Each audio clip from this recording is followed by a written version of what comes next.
Hello, my name is Alicia Lewis, and today I'm going to be presenting my breastfeeding teaching video for nursing informatics. I will review 4 main points with breastfeeding: latch and positioning, engorgement, sore nipples, and adequate milk supply. The first step I take to teaching is to go into my patient's room, introduce myself, assess that this is a good time for them to learn that there aren't many visitors present in the room and that they're not in pain, ensure that they're in a comfortable position to achieve successful breastfeeding, and I assess their base knowledge at this point so that I know where to start my teaching. The first teaching topic I would go over with them is latch and positioning. I would have the mother position the baby how she normally does and look and assess how that is working for her. Would provide education that normally we position babies belly to belly, so you would lump their belly against your belly, nose to nipple line, so that when the infant goes to latch onto the breast, when they put their head back, their mouth is exactly where it needs to be on the nipple and the areola. And at this point, I would help them achieve a successful latch. The baby's mouth is open, the lips are flanged, they are having swallowing attempts. You're seeing that straight cheek line, no dimpling with the suckling and that sort of thing. Different positions you can have the mom use and educate her on. The one that is probably the go-to position is the cradle. So essentially you are holding the baby, you're supporting that head in the crook of the elbow and holding this way. There's also the cross cradle where you're taking this arm and supporting the baby's back of the head across the baby, so you're going like that.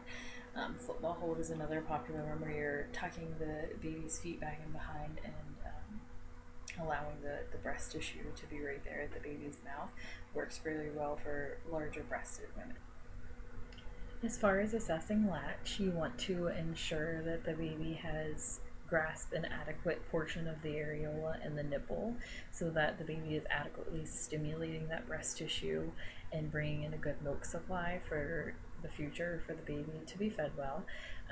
You again want to look at the latch, so get the baby to have a successful latch, and you want to evaluate by looking at the cheek and making sure there's no dimpling, seeing those swallowing attempts, ensuring that that latch isn't too painful for mom, and if so, repositioning as appropriate.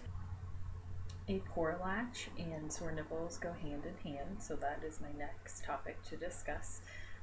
Mom can get sore for various reasons. That is a tender area of tissue, so you want to be sure to be assessing how sore mom is getting, because that can really hinder successful breastfeeding.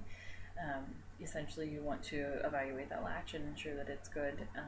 A lot of times I would teach my mothers that you attempt a latch and you count to 10, between 10 and 15 seconds.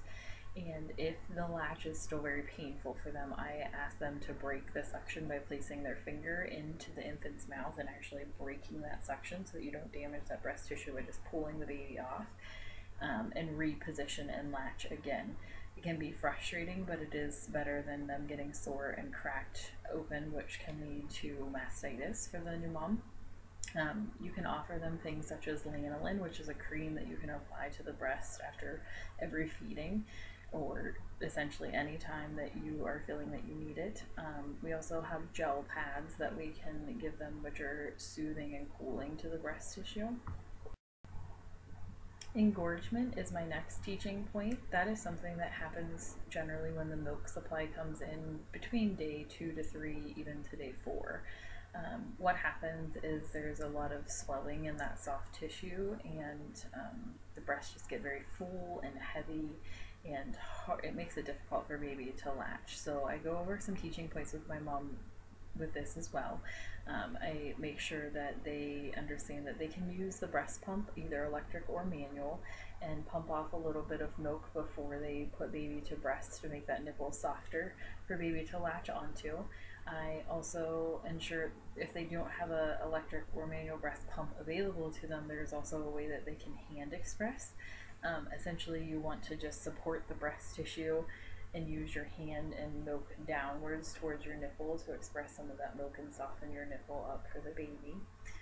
I also go over with them that they can use ice. I only use it immediately after feedings to soothe that breast tissue. because it can constrict your milk ducts if you do it prior to a feeding, and the baby would not be able to get any milk supply from that, or it would be very difficult for them to achieve the letdown that they need to do. My final teaching point is on adequate milk supply, and essentially the only way that a mother achieves an adequate milk supply is by putting the baby to breast as frequently as possible. You want to teach them to feed on demand with the infant, so if the baby is showing any signs of hunger, which is smacking their lips or the early signs, putting their hands up to their mouth, that sort of thing, you want to teach them to pick the baby up sooner rather than later, because once they get to crying, that's a late sign of hunger.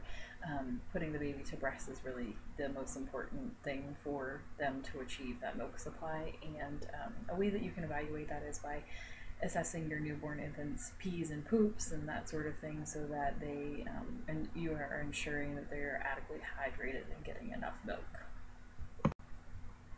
Thank you for viewing my breastfeeding teaching video. I hope that you learned a lot about latch-in positioning, sore nipples, engorgement, and adequate milk supply, and how that all plays a large role into successful breastfeeding for the mother and the baby.